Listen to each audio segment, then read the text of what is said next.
That's okay. All right. Now that we're recording, guys, Chris Smith, I don't even know how he does everything he does, but he is regional sales director or manager. Okay. So, and when you hit a certain rank in the company, you get like a business coach.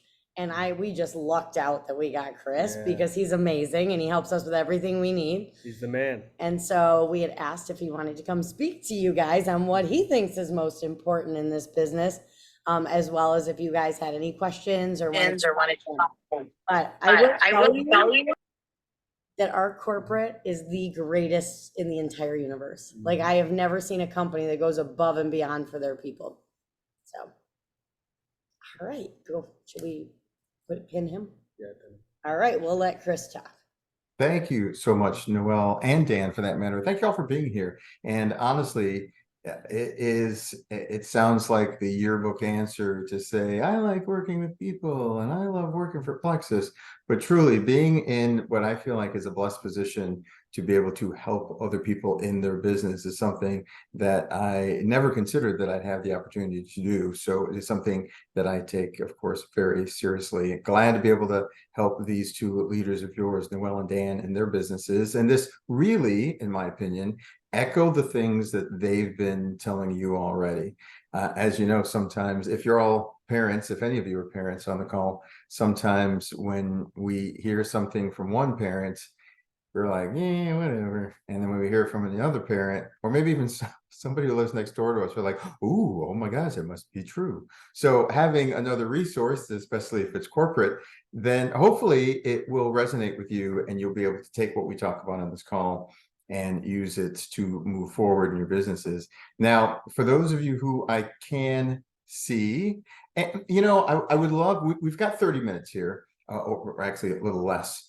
And I want to make it as valuable as possible. And so I would certainly love a little back and forth, but I'll try to make it as time effective as possible. So for example, just by you're showing me your fingers, how many years have you been in Plexus? Oh, we got 2 from Rebecca.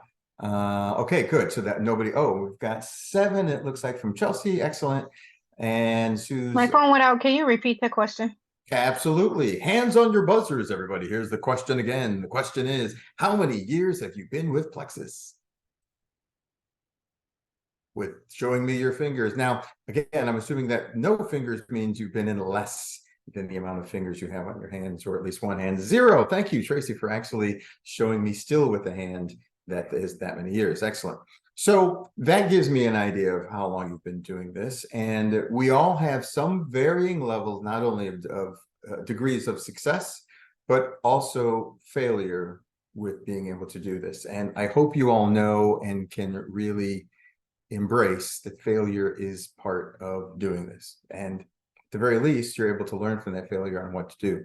So what I want to talk about today are, at least as much as I can, 3 particular things. I want to talk about developing silvers. I want to talk about overcoming objections. And I also want to talk about duplication, all of which you've had some experience in, all of which you're probably good at, but I want you to be good enough to be able to duplicate those activities to share with your team. So in no particular order, the one thing that I want to say, which by the way, I do understand that telling you these things could certainly, it can ride the line between explaining something and mansplaining something. Like, look, Chris, you don't need to tell us that. We already know. I can appreciate that. And it is my intention, hopefully, to tell you things that reinforce what you already know, because in that way, we're sharing ideas, we're sharing the things that we know, but hopefully reminding you, oh, yes, this is where I need to look at it. Like maybe somebody practicing a jump shot and every once in a while they miss, and some coach saying, remember, keep your arm straight. They know that, but just being reminded of it helps them. Okay, yes, that's what I need to focus on. So I would love to be able to start with this particular phrase and or quote, and it has to do with sales itself.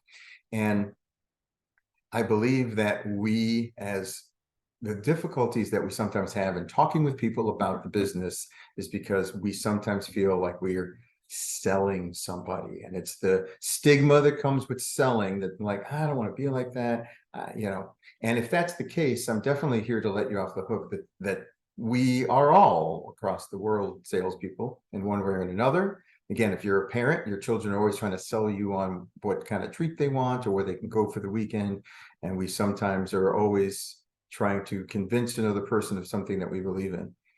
Hell, I feel like Yelp is really just one big sales platform. People are trying to get you to go to this restaurant, or maybe get you not to go to this restaurant.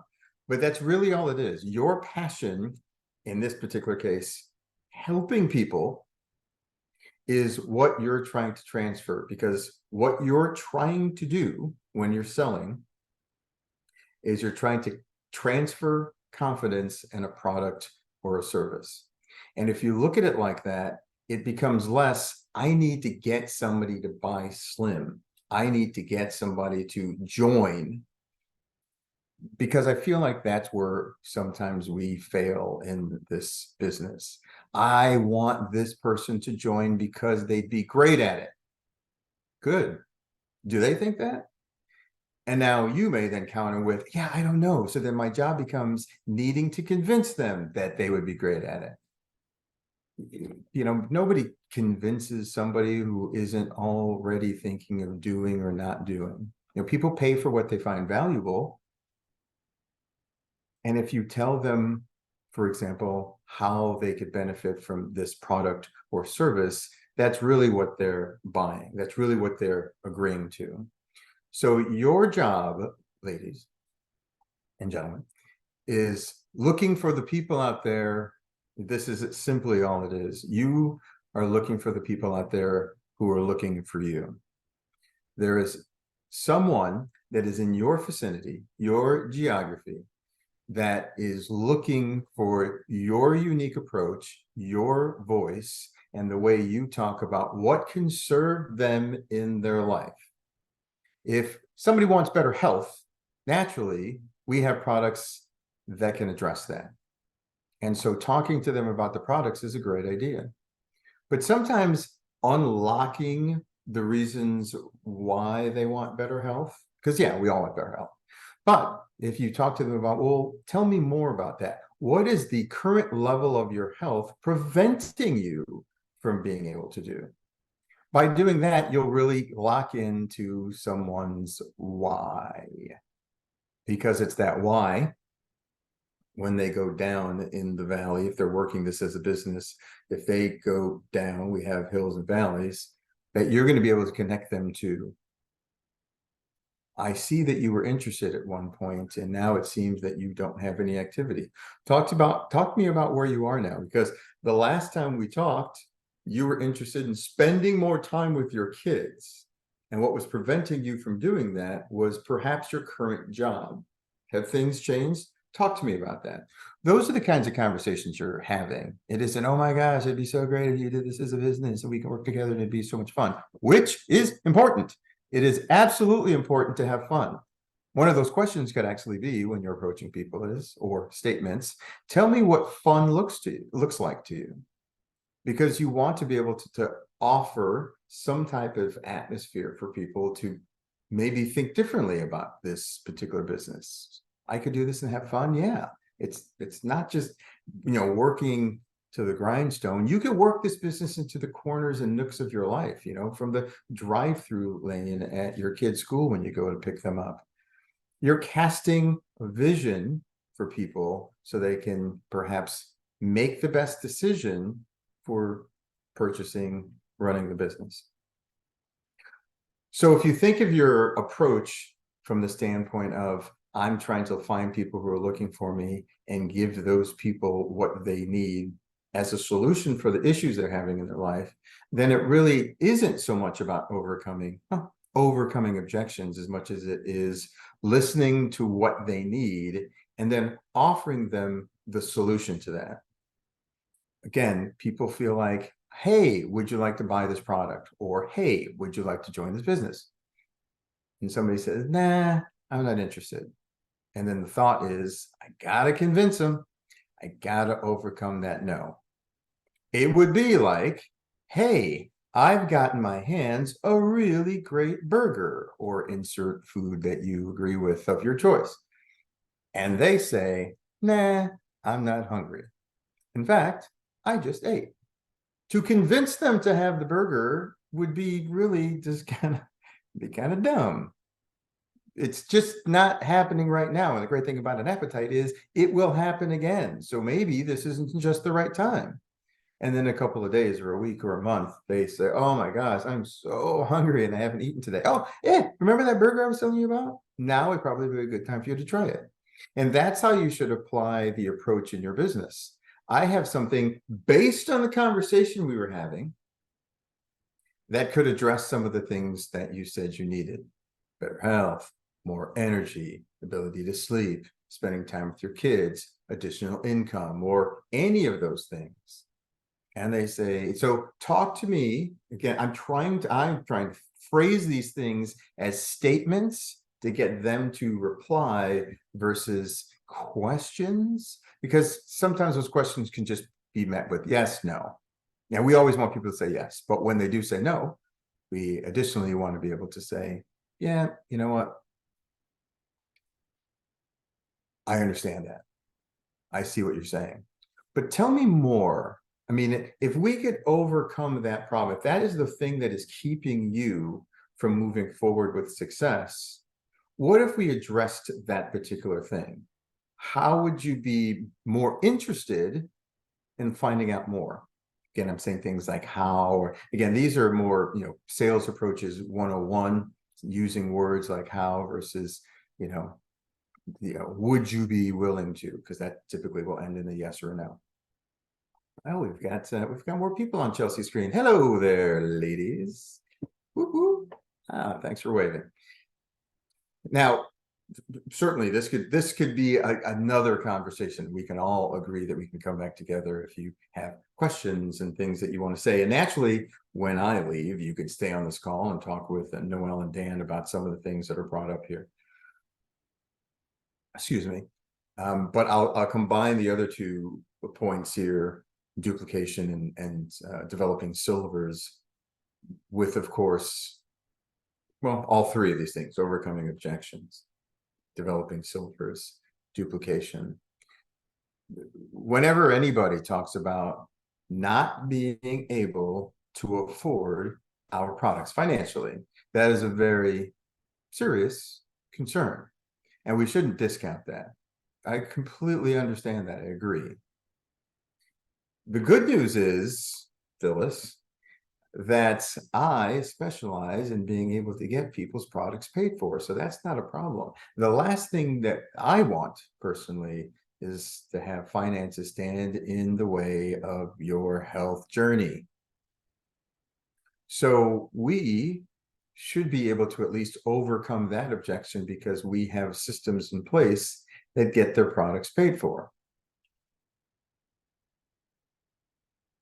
Anytime I know this happens to a lot of people. Anybody ever tell you a joke and you laugh, and then without any rehearsal or practice whatsoever, you're telling that joke yourself later on that day and you totally mess it up? This happens all the time. I just said this particular phrase, hey, I don't want your finances to get in the way of your health journey because I specialize in getting people's products paid for. That's a phrase that should be like a holstered weapon on your person here, that you should practice saying. Look in the mirror, grab a hairbrush, use it as a microphone, and practice saying that. Oh my gosh, I totally get it. I know finances are important, but I never let anybody's finances get in the way of their health journey. So I could actually help you, teach you how to get your products paid for. Practice that. That's one phrase that you should practice. And I brought up the joke thing because nobody ever practices jokes before they tell it. I very passionately disagree with that. You should always practice a joke, because you're going to mess it up. If it's a penguin driving, remember to say, so this penguin's driving the car and his car breaks down. Just remember the details. And it's the details in your business and helping connect to somebody is going to make the difference between them hearing your voice, your unique voice, and then moving forward with either the product or the business. One of the ways, of course, that people can get their products paid for, at least begin to, is 3 enrollments. That's right, you saw it. And that, interestingly enough, is also the recipe for developing somebody in the brand ambassador area of their rank to silver. It's a beginning stage. Now, before I run out of time, I also want you to know, and you probably already know this, but I could stay on the phone, again, the phone, this video call. It's so newfangled technology here. I'm still saying phone.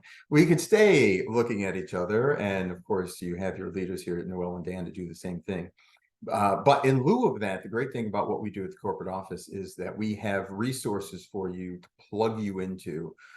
Typically Mondays, Tuesdays, and Wednesdays in less than 9 minutes. Actually, in 9 minutes, we've got a Motivation Monday call that takes place. If you have the link, or if you want the link, I could certainly make it available to you.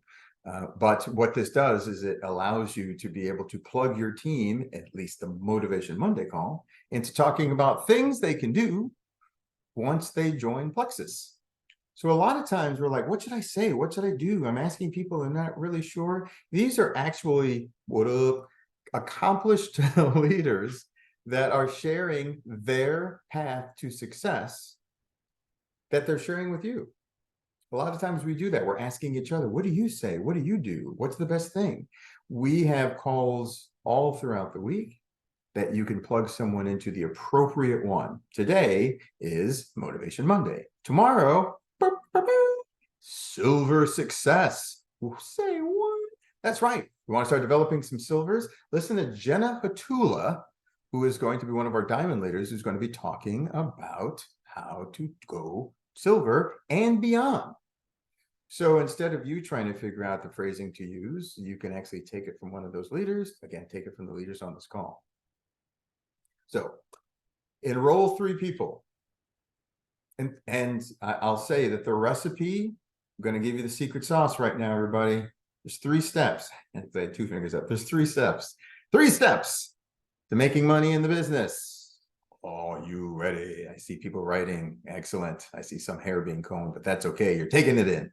Step number 1, enroll peeps. And when I say peeps, I mean people. Yes, I'll translate. I don't want to lose anybody when I get all street like that. So peeps means people. Step 2 is retaining those people. In a lot of cases, and you might be on this call, you bring in a lot of people, and then we don't support them once they get in. That is a problem, because we want to lead people into a place where they can get some help, but we need to continue to support them. And we do that by not only checking in with them, but also that retention comes from them continuing to buy products. And they need to understand what products to take, how often to take them. Now, you don't have to be a guru, or you don't need to be a genius, answer every single, what are the ingredients and what should I stay away from? That will come in time, especially for you that have been doing this for less than a year. Don't beat yourselves up and think, I got to know everything. You don't. Small bites out of the elephant. Just get somebody to take the next step. And sometimes that's just staying on a product, learning and understanding the, say, importance of Slim or Triplex, and how to continue making these purchases on a regular basis. That's where retention comes from. So step 1, making money, is enrolling people. Step 2 is retaining those people. And step 3, duplication. In other words, getting those people who you enrolled to enroll their people and getting those people retained. So obviously it's this process. Duplicating is extremely important to your business. Your process should be easy to understand. It's not about making graphics, because when you start making graphics, for example, the new people you bring in think, oh my gosh, in order to get to your level, I got to start using Photoshop and PowerPoint, and Ooh, it's too much. No, find the people who are looking for you. Listen, if I told you that there was a room with 100 people in it, and in that room of 100, there were 2 people that were the next diamonds on your team, how many people would you talk to? That's right. I know you're all thinking it. I talk to everybody, Uncle Chris. That's right. Because you know they're in there. So you know you got, hey, all right, you want to work the business owner. It's like, I'm not into that. You push them out of the way. You get to the next person. It's like Prince Charming and Cinderella. That guy had till midnight to find the foot that was going to fit the shoe, or he was going to lose this woman forever. So what did he do? Went up to a woman in the town and said, hey, put your foot in the shoe. And then, nope, didn't work. Next person. He didn't put it on the other shoe and go, you sure? Come on. I mean, maybe this isn't the right. It's the end of the night. Maybe you got a little bit more foot weight. Let's try. Let's put it on the other foot again. You went to the next person. I'm not saying you don't care about somebody that says no, but what you're trying to do is find the person looking for you. Put the shoe on the foot. Not good. Not you. Totally get that. And I'm going to give you another phrase that is very, very important for you to repeat when you're talking to somebody about this, because it keeps you from internalizing somebody saying no. Because a lot of times when somebody says no, people go, oh my gosh, what did I say? What didn't I say? I know I did it wrong. You can cut all that out with the phrase, this might not be for you. This might not be for you. Listen, I was listening to what you were saying about the concerns you had, about your health, and I totally get that. In fact, I was going through a similar situation that I thankfully was able to overcome. Now, this might not be for you, but what I'd like to do is I'd like to talk to you about something that could address what you're feeling, whether it's financially or physically, and get over that hump so you could spend the time with your kids that you talked about. Now, if somebody goes, nah, not for me, you're like, guess what? I was right. I said it might not be for you. And that's totally cool. I'm going to keep coming to this Starbucks, and so are you, and we're going to be cool, and it's going to be great, right? So what you're trying to do is offer somebody an opportunity that can help them with what they want. The same way that when somebody says, I'm done watching this program, what's the next Netflix show I should binge watch? And you go, here's what we've been watching, and it's awesome. You just sold them, depending on how passionate about you were about that show. Now, if they don't watch it, do you care?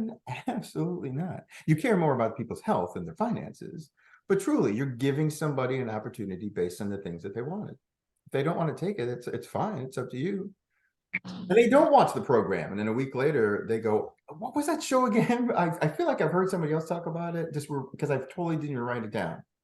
So it's the same thing here. It's like, you were talking to me about something and I wasn't interested like a month ago, but now things are getting serious. And now I keep hearing about this Plexus thing or a pink drink. Like, what? You're like, absolutely. Yeah, I can talk to you a little bit more about that. Well, what do I have to do? And how often do I have to take? Or what does this entail? And it's all just cool in the gang. It's all, hey, listen, I want to give you this opportunity. I want to give you these solutions. I have found a level of success with it that you may too. It might not be for you, but let's talk a little bit more. If we can put this under the umbrella of overcoming objections, then that's one way to do it. But it is a constant relationship that you're trying to create with people through social media or, of course, in real life. Social media is a lot easier, in my opinion, because you just have the ears of dozens and thousands of people potentially, but your platform allows you to be able to let people see that you're not weird by just posting pictures of your life and your day. And hey, I'm making breakfast for my kids. What's a good recipe you recommend? And people interact with you to be able to get that information. And then one day after you post something about you took reset and look how much weight you lost, like, hey, you've already established yourself as not being weird. And now I want to talk to you more.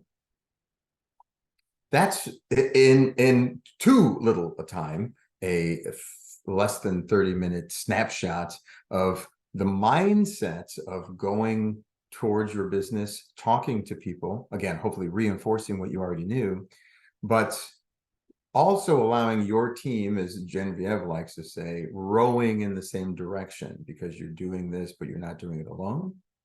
Doing it with a team makes it more fun, much more funner. Yeah, I said more funner. But then you also have a support group that is going to help you along the way. And that goes not only to Noelle and Dan, but also us here in flaming hot Arizona at the corporate office, right? Thank you for that applause there.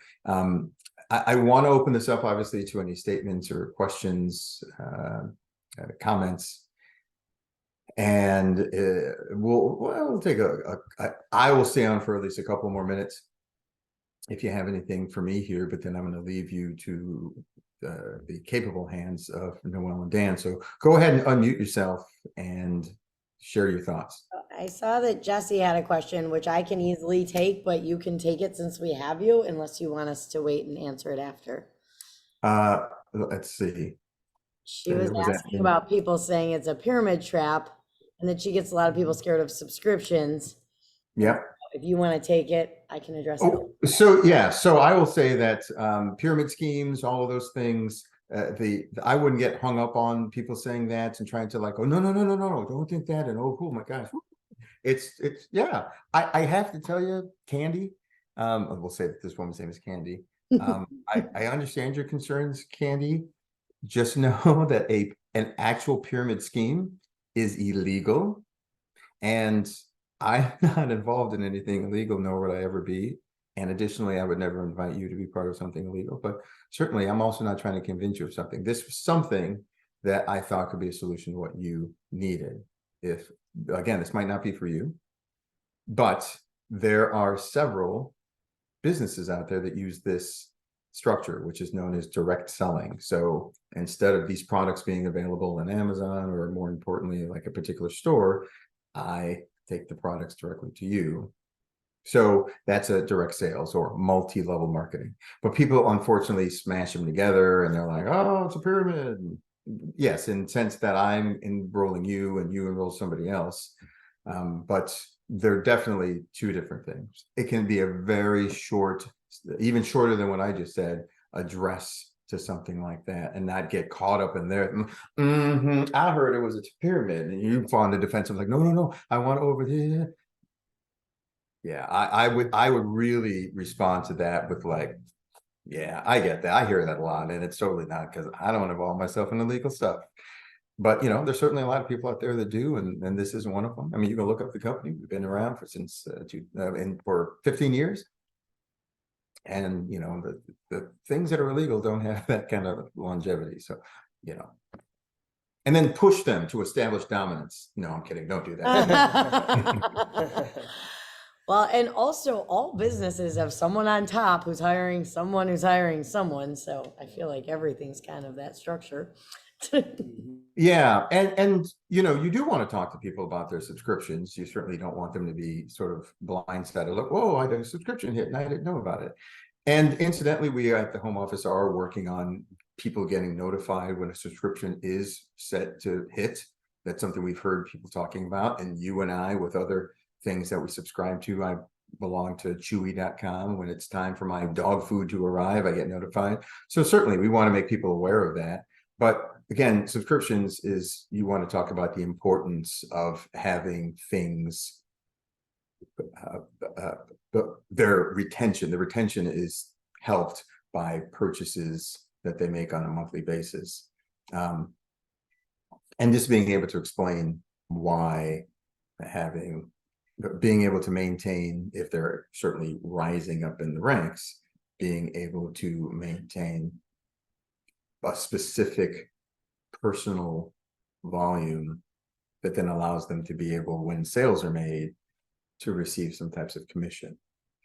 So that is, you're welcome, Jessica. Definitely that is something that's important to talk about. Good question, Jess. Thanks. Jess, look, I'm just feeling like I'm all comfortable. Yeah, Jess, what up? Yeah. Anything else? And again, no pressure. There might not have been anything. Could be things that you need to really kind of marinate on. But I've written down a note earlier. People beginning again, practice beginning again. If you're driving from here to a specific destination, if you got lost, you wouldn't just go, oh well, time to go back home. You would continue going in that same direction. You might need to just kind of refresh your mind. And when we're running our business, and a lot of times people are like, oh my gosh, I just keep failing, or what you believe is failing. And that's absolutely fair. We fail. but we're going to miss the jump shot when we're practicing. We're not going to be able to continue to hit that ball. I'm going to tennis now, as with the type of top serve that we want. But when you continue at it, again, continue sort of beginning again. So if you need that sort of renewed approach to your business, it's fine. You might even begin again several times a day. It's truly just about being able to stay focused, and when distractions happen, really get better at knocking those distractions out. I'm actually using another analogy I heard recently about horses with their blinders on. Use that analogy all the time. The blinders are on the horse to keep them from being distracted by other horses, by other things that are happening while they continue to go forward. So it's definitely an appropriate one here. You're moving forward. There are going to be distractions. Limit them or cut them out altogether, but at least know that they are going to happen. You're going to move forward and you're going to fail. You're going to say what could be the wrong thing, and you're going to learn from it. And you're going to listen to people who are successful, whether it's people on your team, the Noels and Dans, or you watch a TED Talk, or you see some leader out there that you want to emulate. That's it. That's the type of leader I want to be. Excellent. Now let's find out how you can emulate some of that behavior to become that same leader. Small bites out of the elephant. Noel. All right, I'm going to stop the recording.